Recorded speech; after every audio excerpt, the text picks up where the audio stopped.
is kind of what Ayurveda is, but I would highly recommend that you go to the free membership portion and watch the video on Ayurveda Basics if you haven't taken Ayurveda Basics yet. Just because then we don't have to talk about all the basic stuff again, because that's pretty cut and dry. The lecture I recorded was a really solid lecture. So the Ayurveda Basics is in the free membership portion. So when you go to free membership, when Shift Happens free membership, it'll have all the blogs on there, and then the live video should be available. So let me know if you have any issues with that, because I can send you another link for that too.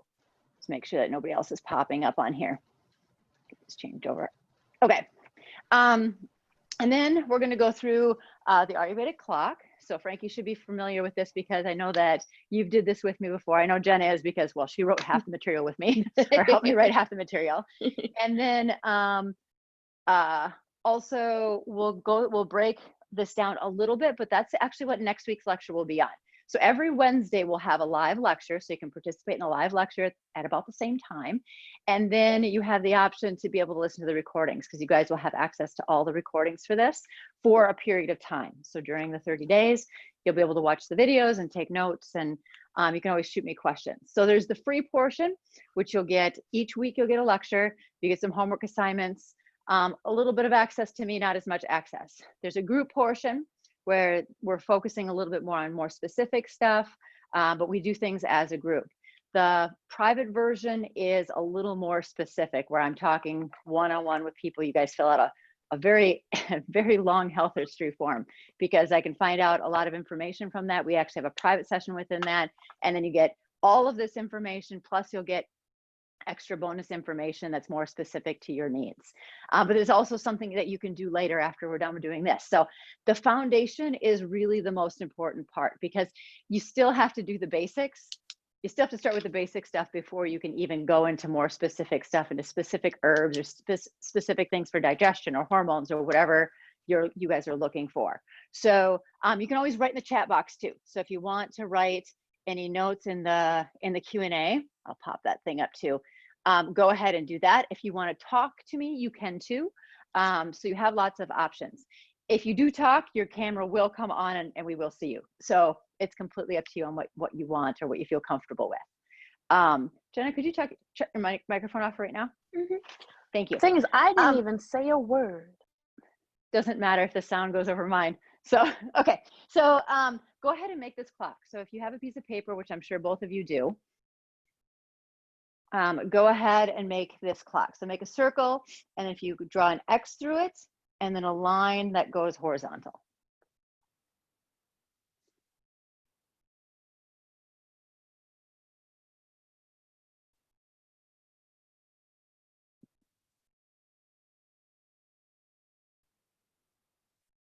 All right. Then after you do that, you're going to make some of the clock times. So 6 p.m., 10 p.m., 2 a.m., or 12 a.m., sorry, 12 a.m., 2 a.m., 6 a.m., 10 a.m., noon, and then 2 p.m. So go right around the clock. The halfway point is 6 p.m. and 6 a.m.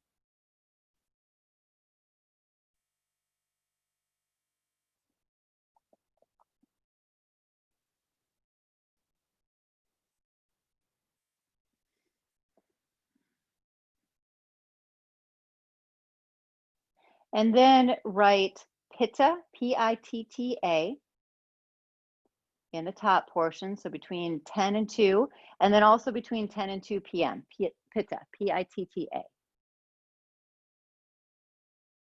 And then from 2 to 6, write Vata, V-A-T-A. And then the other side, the AM version, the 2 to 6, Vata, V-A-T-A.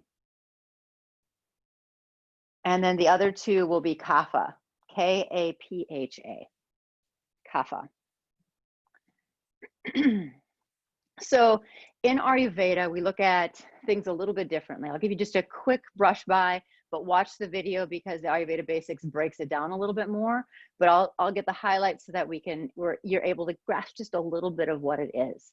So within our ecosystem, within our world, our nature, we have the same constitutions, Vata, Pitta, and Kapha.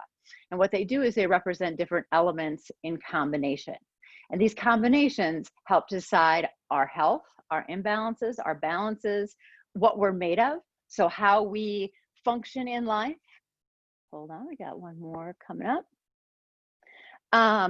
How we function in life, our time of life has constitution. So we have Vata, Pitta, Kapha for the time of our life. We have Vata, Pitta, Kapha seasons. So right now we're right in the heat of Pitta season. So those of us that have a little more Pitta in us are either going to be more sensitive to it or more aggravated by it. Doesn't mean that we aren't all aggravated by Pitta in some way, shape, or form, or maybe enhances us a little bit, but we are in the Pitta season. So each season has its own constitution, and this plays a part in how it affects us. So, and then we're made up of our own constitution. We have all three of them in us, but we have a few that are usually more dominant. So you'll either be Vata, Pitta, Kapha, or a combination of 2 or 3, depending upon how things work for you, how your dice rolled, so to speak. All right, so that plays a part also in the day. So during our day, we have different times that are represented. So what this means is I'll define what each of them means. So Pitta means that which digests things. That which digests things. So digestion isn't just physically digesting food, but it's also digesting emotions, digesting thoughts. So digesting anything. We usually think of it as food, but there's a lot more to it than that. So when we look at the Pitta time of day, this is when the sun is the highest. All right, so it's the hottest time of the day is give or take about then. Although during our summers, we tend to heat up a little bit in the afternoon, but usually that's the after effects from the sun heating us up. So that's the hottest time of day. At night, Pitta does more of the digestion of the mind, the thoughts, our emotions, our stress. So this is why sleep between 10 and 2 is extremely important. It is the most important time to sleep. Okay, and we'll get in way more detail about that next week. Then we have Vata. Vata means that which moves things.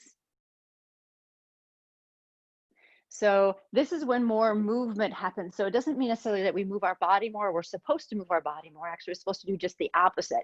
But during the Vata time of day is when we tend to be more creative.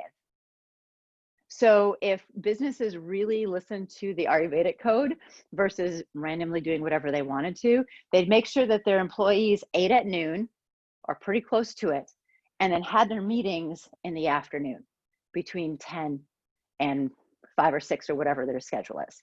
I mean, 10 from 2 to 5 or 6, because we're going to be more creative.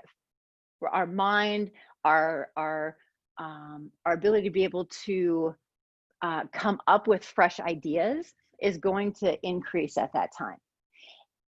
The opposite is kind of true at this time. We actually want to slow things down a little bit more. So between 2 and 6 is the time of great meditation, great spiritual connection. So before the sun comes up, and I'm not talking about you're going to get up at 2 o'clock. That's not ideal. That's actually a significant problem, especially women that are going through menopause. Actually, that tends to be a big time, or men as they get older, because they tend to have to go to the bathroom at that time, and so do women.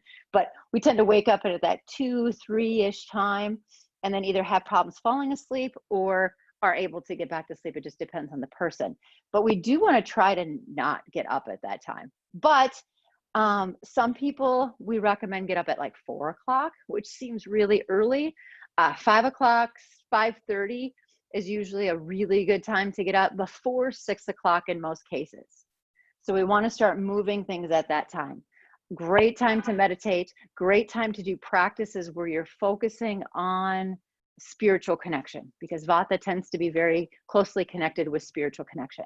I'm not talking about religion. I'm talking about a much bigger picture here. So in the morning, that's the time when I when I do my meditation practice and when I do my chicken chores, which sounds kind of weird, but it's because like they are so in tune to Ayurveda, like they are the Ayurveda chickens, totally Ayurveda chickens.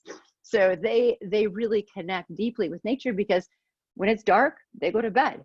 When it's light, they get up. So it's interesting to watch their cycle because they're completely connected to it. Dogs are another animal that's very connected to the natural cycle. Cats are not. Cats are actually quite nocturnal. Dogs are definitely not nocturnal unless they're not feeling well. So so we have the morning time, and then we have the kapha times. So kapha is a little bit different. The other constitutions we want to work on kind of balancing them out.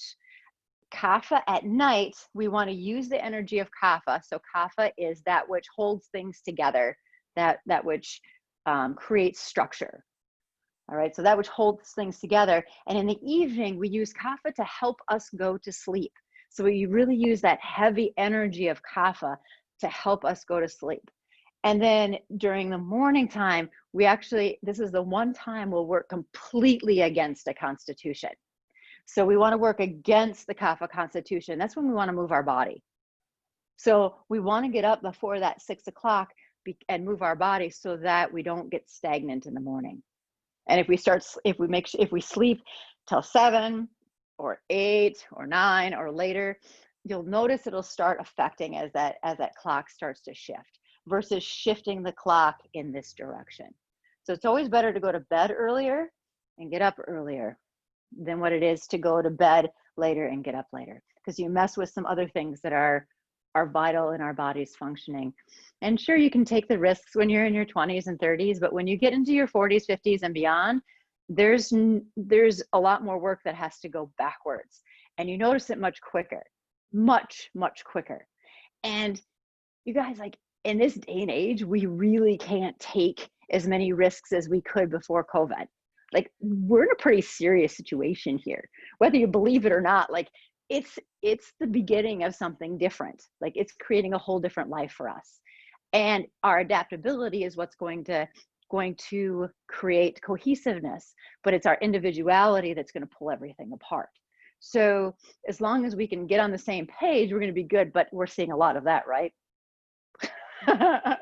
It's getting a little wild out there. So we'll follow the clock and let nature take its course, because that's the best way to heal. So okay, so I'll talk about some of the qualities of each constitution. So I was talking about kapha before, and I was saying it's heavy in nature. It's a lot of structure, it's stability, it's a hunkering down. Usually they're like a kapha person is going to be more stable and steady and grounded by nature. A vata person is going to be more light and creative and more scattered. So kaphas are going to be very routine in the sense that they like routine because it creates stability in their life. Vatas don't like routine, but they need it more than anybody else because of these really light air and ether qualities of kapha. I mean, of vata. Vata is air and ether. Kapha is earth and water. So earth and water are very heavy. Air and ether is super light. And then we have pitta, and pitta is heat. So it's fire, with a little bit of water. And usually the water is kind of more of an oil by nature, but we call it water, is keeping the elements simple. All right. So then you can see why it would digest things, right? Because fire burns. So the fire of pitta is also referred to as kind of our digestive process. So our agni, our digestive fire, and we're going to have a whole lecture on digestion and some of the little things you can tweak in your digestive process. But agni, digestive fire, we want to keep at not too high, not too low. So mama bear, papa bear type things. We want to keep it at that baby bear where it's like not too hot, not too cold, but just right. We want to keep it right there. And it's not that easy to do because during this time of year, our digestion is the poorest and it's the easiest irritated. So we do not digest well during this season. That's why most of our food is what we call pre-cooked. All right. So that means that the sun is creating a pre-cooked environment for our food. Tomatoes are pre-cooked because they're ripened in nature. And the stuff that's harvested at the end of summer, the apples and pears help to purge out that heat. So there's a whole bunch of stuff around that that's really, really cool about the seasonal stuff. And then we have like the Vata time of year, which is the fall. So it'd be late fall and then early winter. So when in Minnesota is perfect because we have the actual seasons and they're pretty spot on. Like this year we've had real seasons, which has been really nice. It's something that has been unfamiliar for probably the last 5 years for sure. But this year we've had, I'd say, pretty solid. It's a little too hot for our summers, already, but global warming, whatever you want to call it, it's happening. So there's a little shift there. But our seasons are pretty true this year. We had a beautiful spring. We really are having a beautiful summer. We're even getting rain at the right time. We're not terribly dry. We're not in a drought. So we have these constitutions working with us. Our fall and winter. We should have a really great fall this year if it kind of follows pattern, which will help us get through COVID. So going into the fall, it's late fall. So we'll talk more detail about that next week, but late fall and then into winter when our weather tends to be the driest. So when our skin gets dry, when our digestive system gets a little dry, but our digestion is the highest in the winter, meaning we can take higher risks in digesting food in the wintertime. And then we go into springtime. And springtime, digestion really isn't all that great either. Kapha is very, very heavy. So that earth and water element of the springtime. So you think of the way that the elements are outside, right? In the spring, everything's heavy and damp and molds coming out of the ground, but but in the late spring, there's that beautiful greenness that comes. And in Minnesota, we get the extremes of it, going from stark winter to this beautiful painting of green, wherever you wake up in the morning after a rain, you're like, oh my gosh, everything got green overnight. It's amazing, isn't it? Best thing about living in Minnesota, we really do experience it all. But we get to experience it with our bodies too. And depending on what your constitution is, will depend upon the level of the intensity of that. Okay. Do we have any questions? No? Good. Okay. All right. So going into what the course is going to be about. So I'm super excited about doing this. I wanted to do it for a long time, but a lot of things have changed in my life that's pushing me toward more of the Ayurvedic practice. And I really do love it. Yoga comes so easy. I've been teaching yoga for 24-ish years. I can't even keep track anymore. About 24 years, maybe more. And it comes so easy. And I love Ayurveda because there's a constant challenge of what the science is, what it is, but you just go back to the very simplicity of it. You follow nature's laws first. So when we talk about things, when I talk about building a foundation in Ayurveda, the foundation is nature's laws overrule everything in most cases. All right. There isn't very often that we go straight up against unless somebody is really, really ill. But if you're going through more of the quote unquote normal illnesses of aging, then we look at it as, once you start connecting into nature's laws, getting to bed at a decent time, getting up at a decent time, eating at specific times, your body will calibrate itself pretty easy. And usually that takes care of a lot of the situation, especially Vata. And in our society, Vata by far is a derangement of most people. So I'm not just taking a Vata imbalance, I'm saying Vata derangement, meaning we are so fearful of just about everything. Okay. And we have some reason to be right now. Things are very unstable. And that's why these practices are key into being able to just say, okay, this is where I'm at. This is what I can control. And I go from there. From there on, I have far less control of what's going on. Does that make sense? That should be just a simple foundation. So what we're going to work on is the really simple stuff. And I've got some articles in there on tongue scraping and drinking lemon water. And we'll talk about that in the next lecture also. So also what I want you to do is we're going to just do a little bit with this clock. We'll bring it into the next lecture for more details. But I want you to put on there, what time do you usually go to bed? What time do you usually go to bed? And it can be a matter of, and if you have a big difference between your weekends because you go up to the cabin, you're out till late because you sit by the fire, or maybe you go to bed earlier when you go up to the cabin. I think that's the way I am, because the sun goes down, it's kind of like, man, done. Like last night, the electricity was out here. And so I was like, it's so dark, you can't do anything once the sun goes down. So what time do you usually go to bed? And then if it's different on the weekends, or maybe there's a day that you're different, then put that on there. But usually, I think for most of us, there's just going to be like a half an hour, maybe an hour at the most difference. And then what time do you get up in the morning? I know what time Frankie gets up because she's at most of my classes.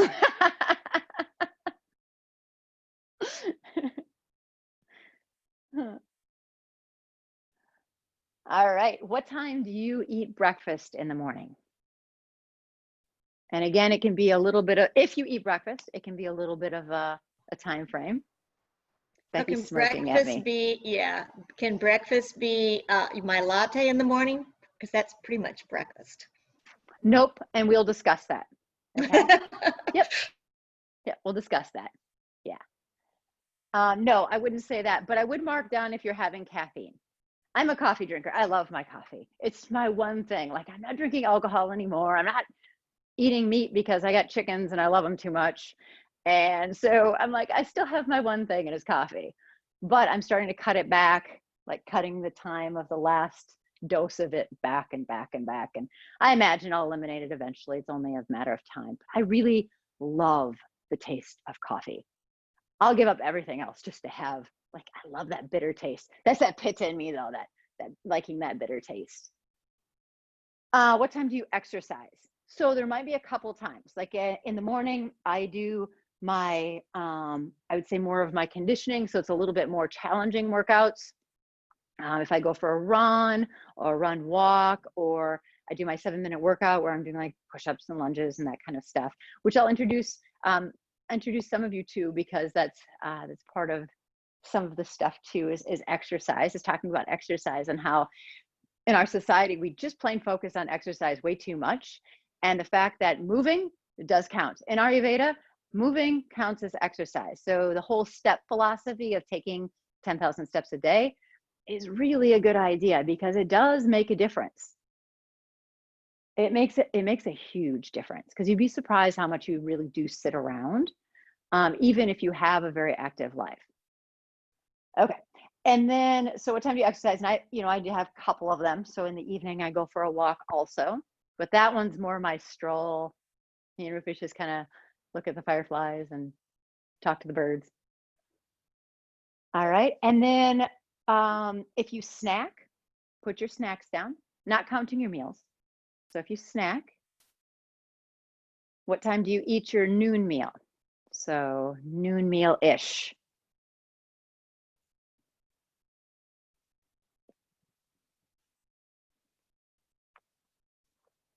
What time do you eat your evening meal?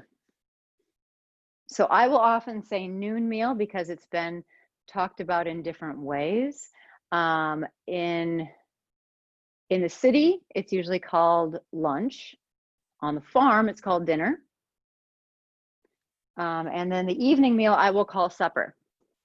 So supper translates as something a little extra. And that was switched after the Industrial Revolution, when people started going to work during the day and bringing a sack lunch at noon.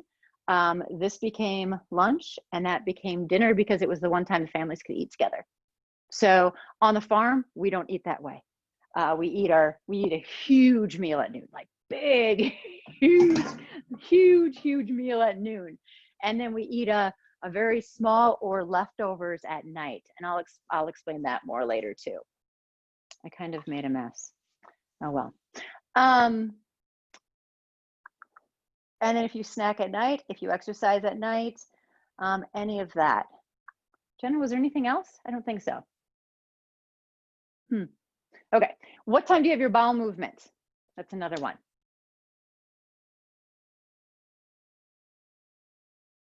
Cami, did you mention caffeine? A little bit.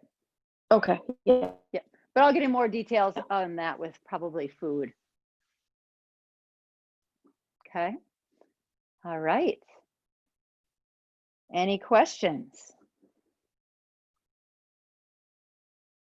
No?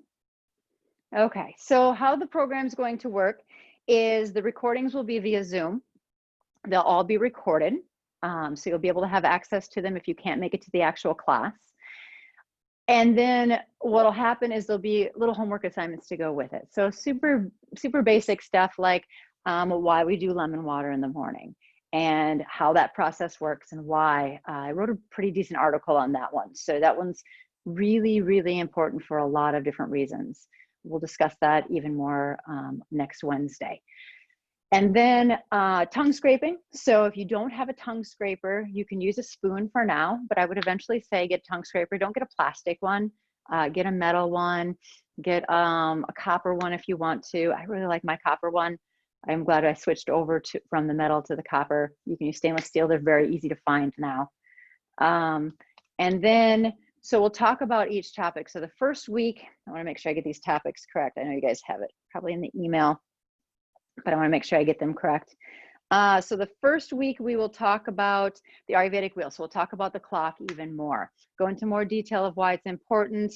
I'll really break down each segment of it and talk in more detail about that and how it affects our body and our mind and our emotions and our body's ability to create hormones or throw hormones out of balance. So we'll have a little bit of the hormone talk during that too.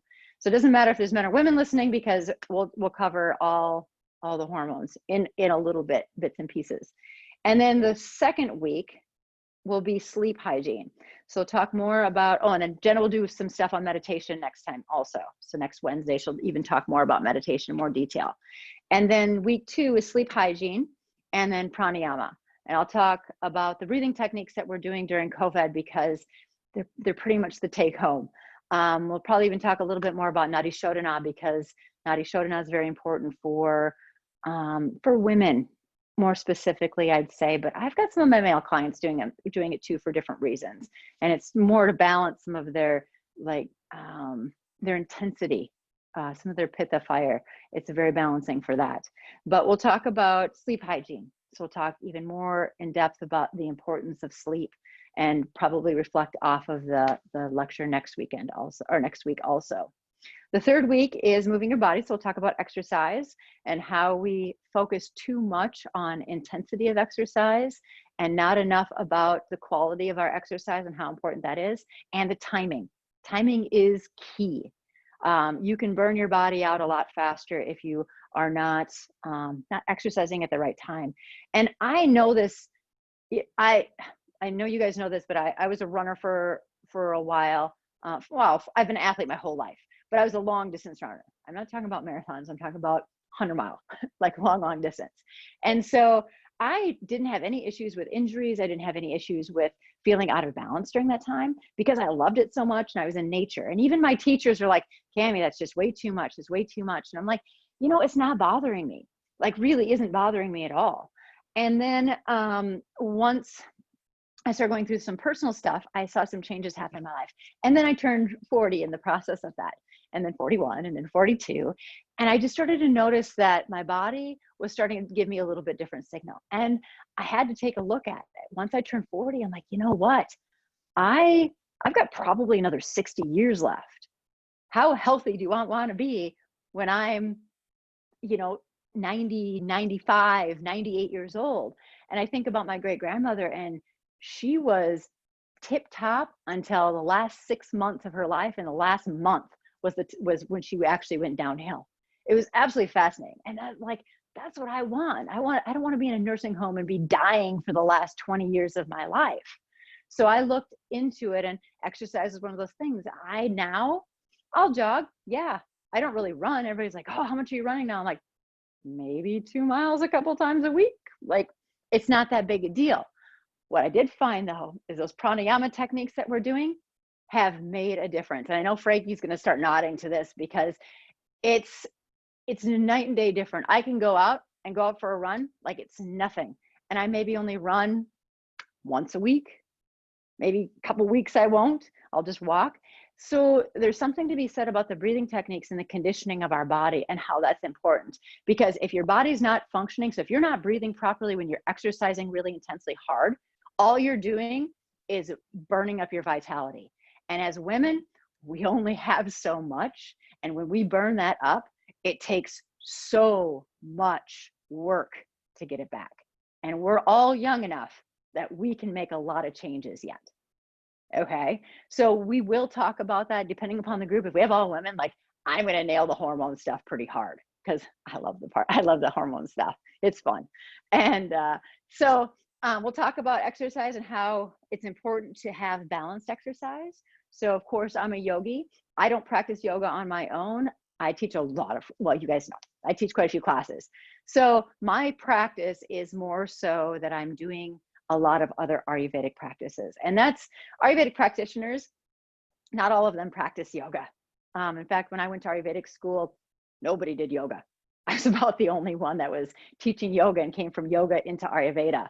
So most of them are big on pranayama and then doing the nature thing. So being out in nature. And I know Becky likes to be out in nature, and I know that Frankie's got a cabin. So, you know, we get it. Right, Jenna? We get it. We went for a walk this morning, talking on the phone. It was kind of fun. And then week 4 is better belly. So I kept the last one, the hardest one for the last one, which is nutrition. And we will talk about digestion. I just read a 100-page document on digestion and the lymphatic system. And I'm very passionate about the lymphatic system, and the digestive system is closely connected to that. So often we think of our lymphatic system as our immune system, and that's only part of what it does. Its major part is the fact that it drains toxins from our body. That's its number one priority. Once it drains the toxins, it IDs for our immune system to take over if it has to be cleansed in a different way. So if this lymphatic system is backed up, and there's lots of ways to be able to ID what's backed up and what part of our lymphatic system is backed up, if it's in our lungs, if it's in our digestive system, if it's in our skin. So if you get a mosquito bite and you get a really big welt, that means your lymphatic system and your skin is actually backed up. If it's in your digestive system, you'll have digestive conditions going on, you know, like gas and bloating and irritations to certain foods. So it's really fascinating stuff. And in Ayurveda, we work on the lymphatic system first. So when we look at work with people, we look at it as, okay, it's a digestive issue, but really it has to do with the lymphatic system first. And until then, we really can't do anything for digestion because it's just a Band-Aid. So we'll give herbs to help that process happen, but our number one focus is lymphatic system. So when we eat food, our systems get fed in an order. So our lymphatic system is the first system, and then it goes down to our lymphatic system, blood, muscle, fat, bone, nervous system, reproductive system, and then ojas, vitality of life. So our reproductive system doesn't get fed for about 30 days. So when I work with women on reproductive issues, infertility or anything like that, I have to look at it and go, okay, this is going to take a minimum of 30 days, no less. And we're probably looking at 3 months. So when I'm working on reproductive things, that goes for pretty much any age. So it doesn't just have to be infertility. It can be menopausal symptoms, and it can be PMS symptoms. It can take like 3 months to be able to balance out. There are some herbs that are going to potent things up a little bit, but to really get things filtered through, it takes time. So if you're eating really poor quality food, you can see how that maybe wouldn't even feed some of those deeper systems, and why we're having so many fertility issues in this country. I'm just saying, just saying, food's a huge issue, but it's not as important as what time of day you eat. That is actually a bigger issue. So you can eat all the healthy food you want to, and if you're eating at 10 a.m. and then you're eating at 4 p.m. and then you're eating at 10 p.m., it doesn't matter. The food quality is not going to help you at all. So you might as well throw all that organic food out and have your ice cream, which is another whole thing. All right, so I think that covered it. Yeah, and then we'll have some recipes that'll go along with that. We are using Zoom for the live, and then the recordings will be posted on Google Classroom. So you don't have to have a Google account to use Google Classroom. That was one of the upgrades they did when COVID happened. Google Classroom went from this really mediocre, and that's being nice, program to a really beautiful program. It is so efficient and it's absolutely free, thank goodness. So I think COVID was the best thing that could have happened to Zoom and Google, because guaranteed they're doing it right now. So we're going to use Zoom for our video, and then we'll use Google to be able to store everything on. And you guys should already have access to it. So check your email. Well, Frankie, you might not have it because I didn't know you were coming. Becky, I think you got signed in. So you should have got an email. Yeah. So check that. You should have access to the first part of things, and this recording will be on there soon. And then we kind of go from there. So any questions?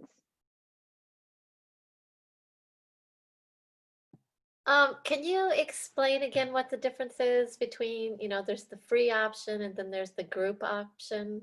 And what goes on with the group option? Yeah. Yep. Yeah, sure. I can go through that for sure. So the free option will be on your own, other than that you can come to these classes live. Everything else will be on your own. So you have to go through the material. You can ask me questions if you want to. The group option will actually have times where we can chat either after the lecture, or we can set up time to chat through a few different things. So if you have some more details that you want to work on, I will get more specific with people that are going to work with the groups. And then the private is one-on-one. So you get everything before that. So you can do all the group stuff, you can do all the free stuff, and then you get a private session with me. So you get an Ayurvedic consultation with me. And that's about an hour to an hour and a half. We go through some details and we make even a more detailed plan. So you'll get all the foundational stuff along with that. And you get a couple extra perks too. You get the on-demand course with that. Okay. So just a little bit more. Thanks. Yep. Yeah. Any other questions? All right. Jenna, we're getting pretty close to your time. Yeah. All right. So Becky, I don't know that you know Jenna for sure. I know Frankie knows Jenna from the studio, but Jenna trained with me in, was it 2018?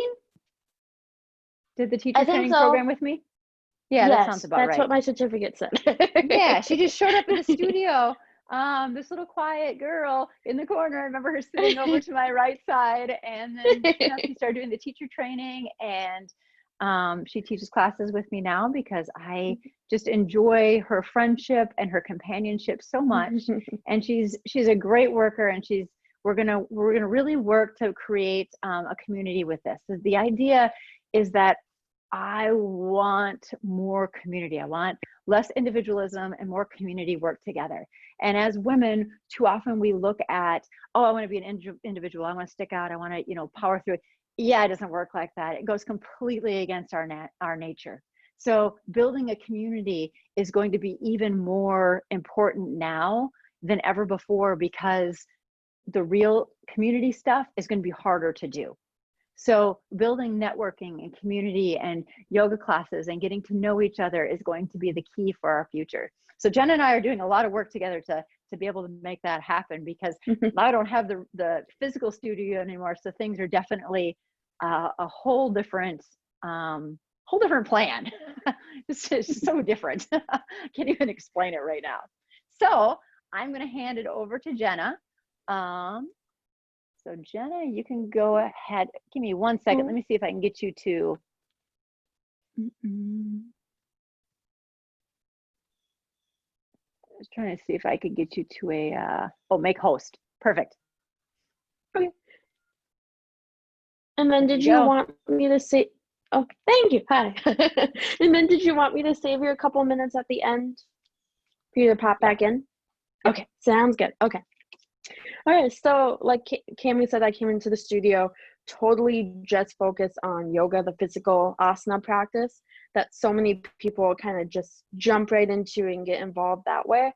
And then through the teacher training with Cami, it was so focused on meditation that I fell in love with the practice and what it did for me.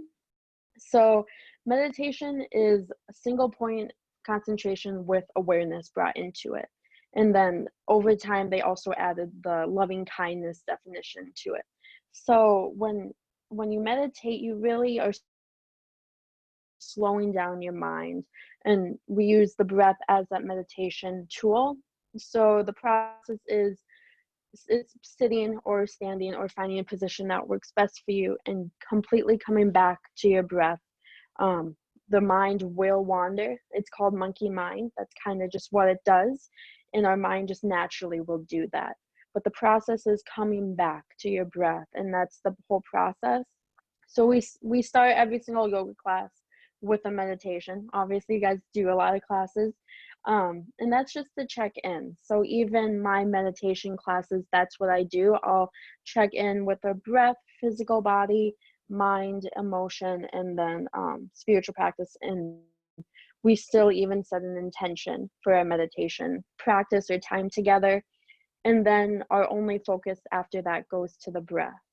And your mind will wander, like I said, but it is important to come back to that breath and just be aware of, yes, your mind did wander, but it's okay. That's what happens. And treat yourself with kindness and with love, that it's okay, and come back to your breath.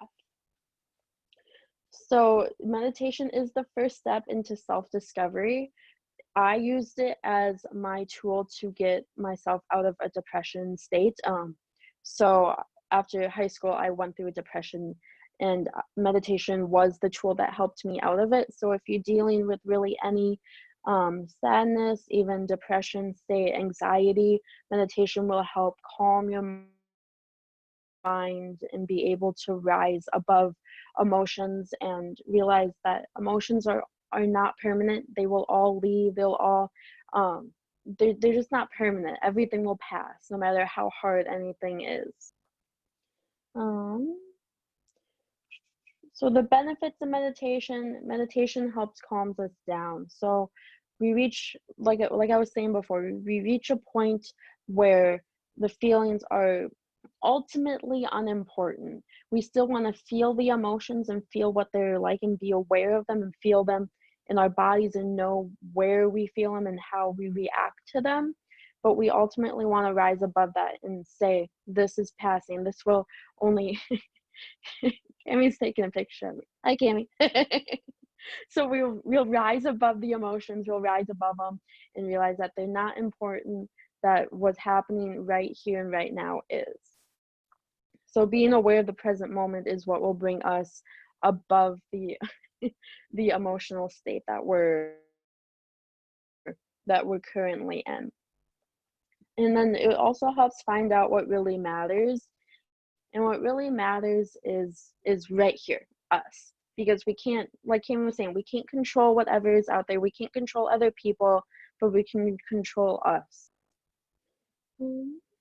Just on more of the surface level, it helps us work more effectively. It helps clear our mind and gives us more of ability to be more creative, work through things, and yeah, get through the daily stresses of life, which may distort some of our realities. Once we hit that stress level, we tend to not be able to focus so much on other things and not get any work done or be able to live in the present moment even. I just had 2 days of worrying about the future, and I would try to go to sleep every night, and I would not fall asleep right away, which is very uncommon for me. I tend to fall asleep right away. So I would wake up, sit next to my bed, meditate for 20 minutes to bring myself into the present moment, because the future and the past do not exist. They are only figments of our mind until we reach that point, and at that point, it's the present moment. So meditation helps us live in the present moment and be aware of what's happening right now. So to kind of get started in your posture, really any comfortable seated position will work. You want to make sure your spine sits up nice and straight. So you ground through your tailbone and sit up through your spine and kind of have a lift to yourself.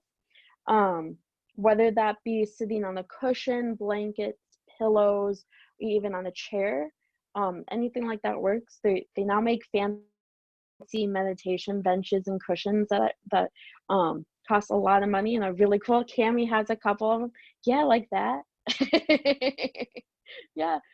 And then so and I use that even as just like a stepping stool. So start out with what you have now, and then when you reach a point where maybe you meditate, 30 days in a row, get yourself a little bolster or cushion, and then after another maybe 50 days, buy yourself a nice bench.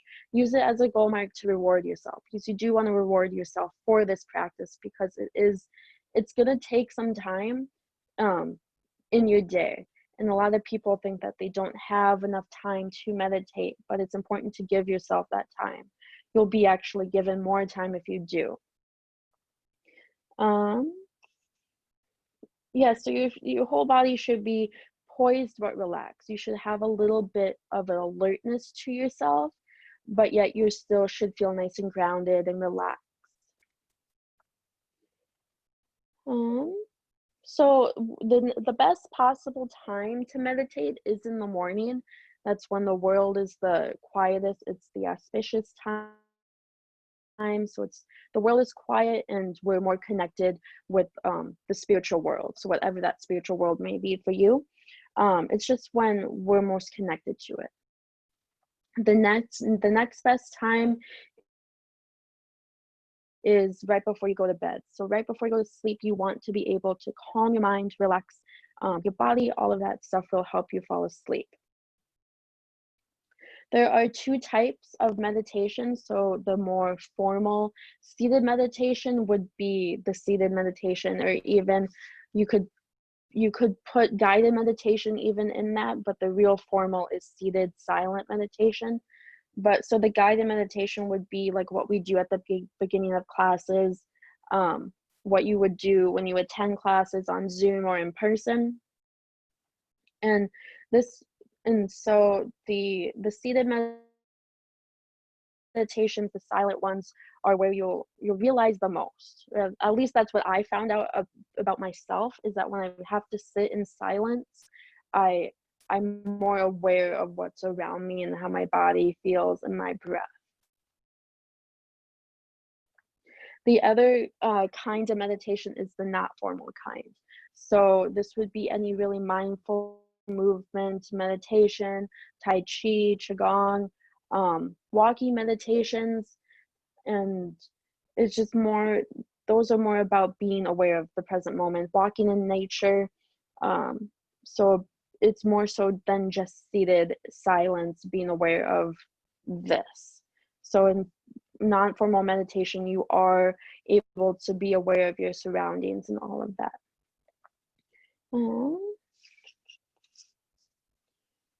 All right, so you want to try to set up a space that you dedicate to this practice. I'm lucky enough that I sit in my office and where I teach classes and work, and I'm able to keep my meditation stuff out all the time. But if you don't have an extra space, many people don't. Many people have smaller houses or families and all of that. So if you can put your stuff in a space that can easily be taken out. I know Cami pushed her stuff underneath her couch and then can pull it out right when she's ready. So something like that where you can easily put it away, but then easily take it out, because you don't want to make this habit harder to do. And if you do bring like candles, pictures and stuff into your meditation practice, and we'll talk more about that next time, try to keep it more uplifting. You don't want anything to bring negative energy into your space and your practice.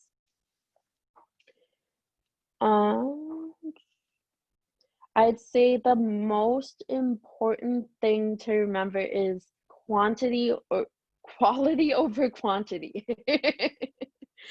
If you can meditate for a solid minute of just focusing on your breath, that is better than sitting for 20 minutes of of mind wandering, a bunch of fidgeting, all of that, if you can sit for 1 minute, that'll be better than 20.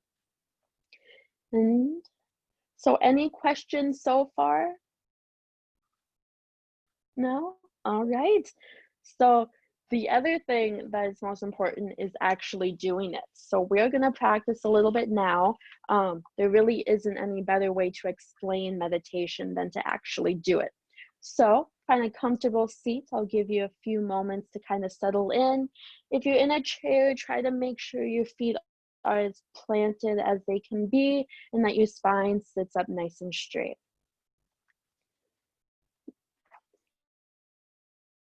And close your eyes and find your breath.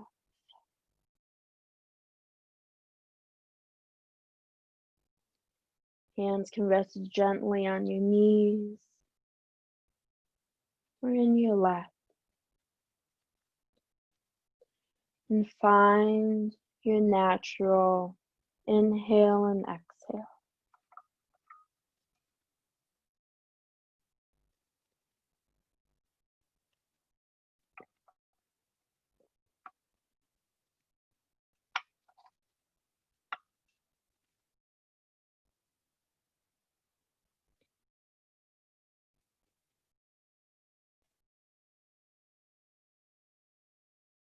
What do you notice about your breath? Is your breath long or short, deep or shallow? Are you breathing into your chest or down into your belly? What do you notice about the qualities of your breath?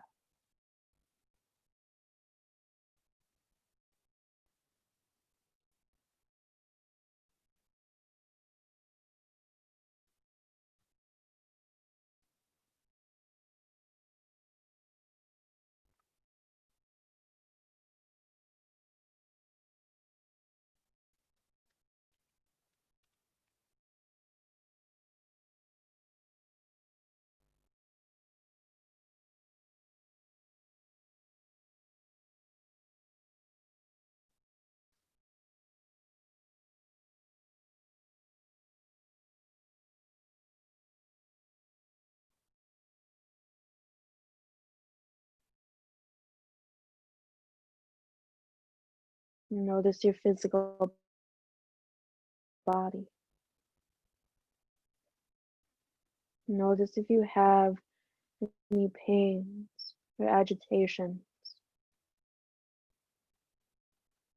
And if you do, for a moment, send breath to that area and breathe through it.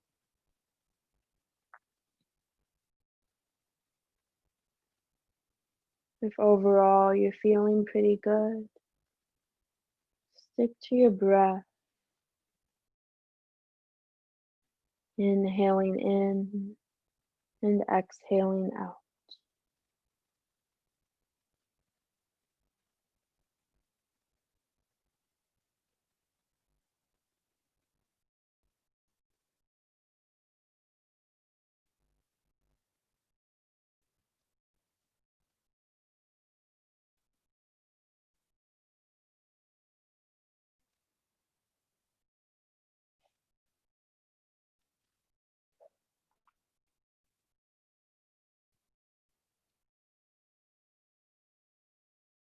Notice your mind and your thoughts.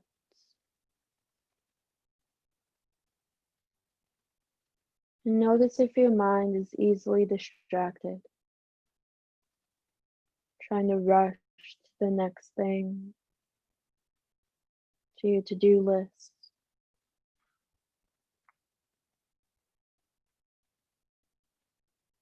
And notice if you can bring your thoughts back to right here, to the here and the now, to your breath.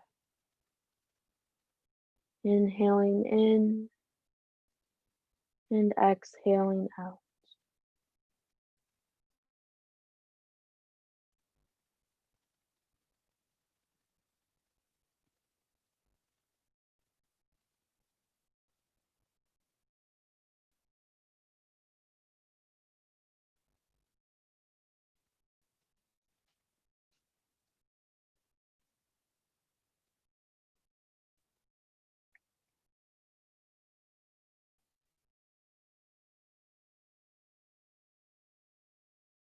If your palms are face down, flip them up toward the sky.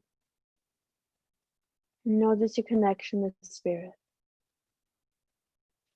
something larger than you. Notice if this connection is strong and consistent, or maybe it's weak and inconsistent,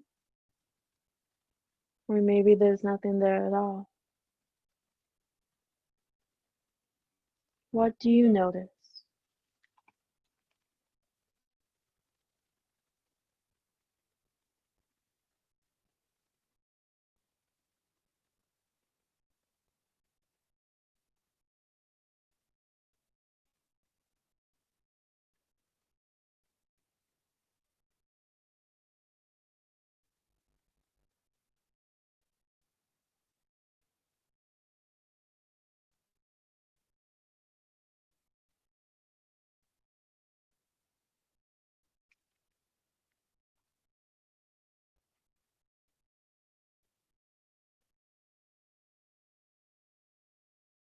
If you would like to leave your palms facing up to receive some energy this evening, leave them facing up.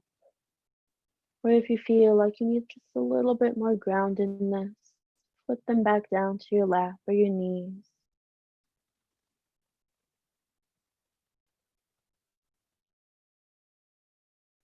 And take a moment to set an intention for the rest of your evening and your practice now.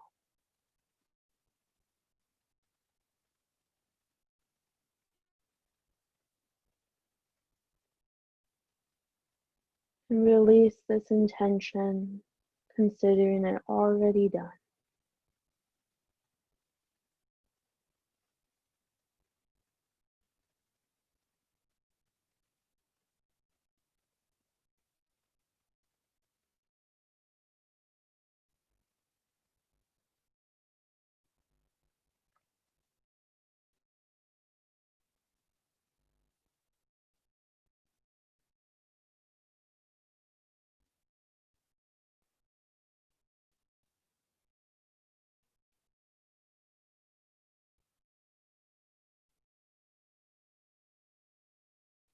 As we sit in silence for the next few moments, follow your breath, inhaling in and exhaling out.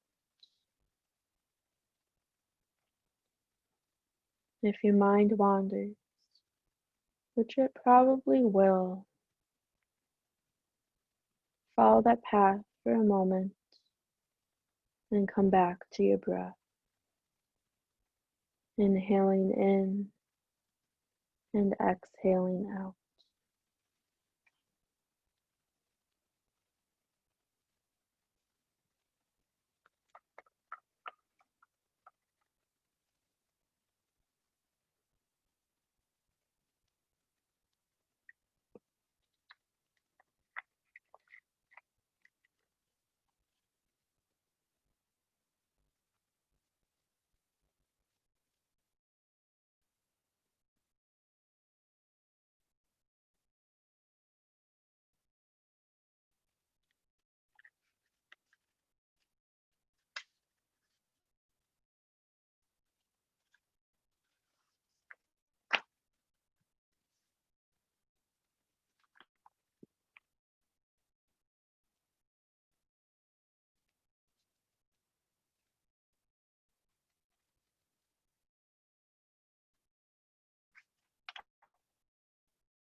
Start to wiggle your fingers just a little bit, bringing a little bit of life back into your body.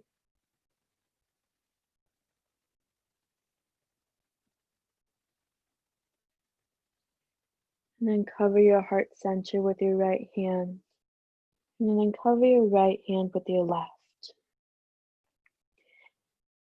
And either out loud or in your head, you're going to say 2 phrases. The first one will be thank you, and then your name. And the second one will be I love you, and then your name.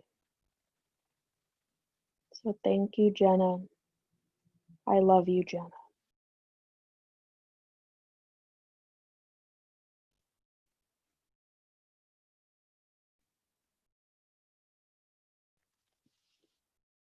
Palms come together at heart center.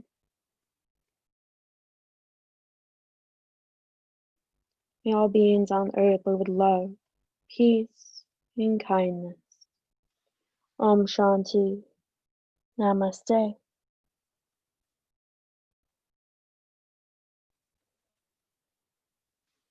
All right. I hope that went well for everybody. All right. Oh, I thought, Cami, you were going to say something.